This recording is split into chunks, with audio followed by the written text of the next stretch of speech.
Il s'agit d'une base navale aux États-Unis, où la discrimination raciale est très sévère. Les Blancs peuvent nager 6 jours par semaine, alors que les Noirs n'ont qu'un seul jour. Cet homme noir a cherché à défier la règle, plongeant dans la mer malgré les protestations des autres.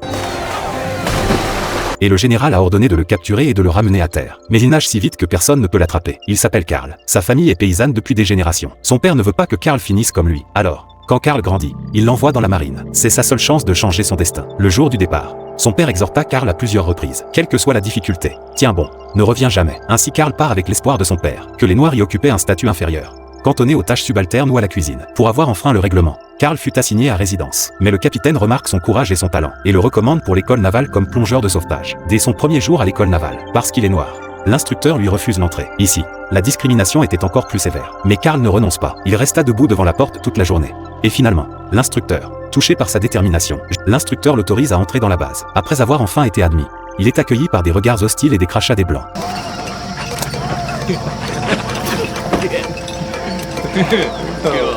L'instructeur veut organiser une cérémonie de bienvenue, mais ses camarades déclarèrent sans ménagement.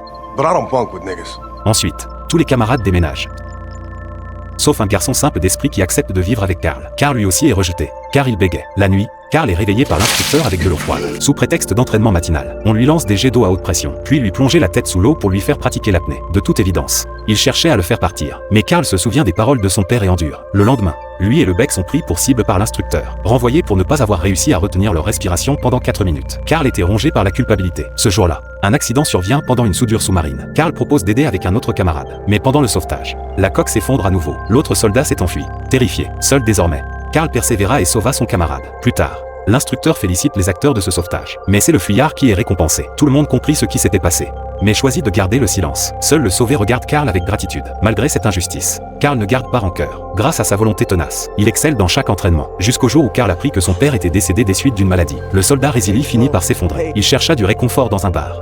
Mais le patron, voyant qu'il est noir, dit qu'il n'a plus d'alcool. Un camarade lui dit de dégager. Et l'instructeur s'avança en déclarant: nous n'acceptons pas les noirs ici. Même si tu es doué, l'école ne te laissera pas obtenir ton diplôme.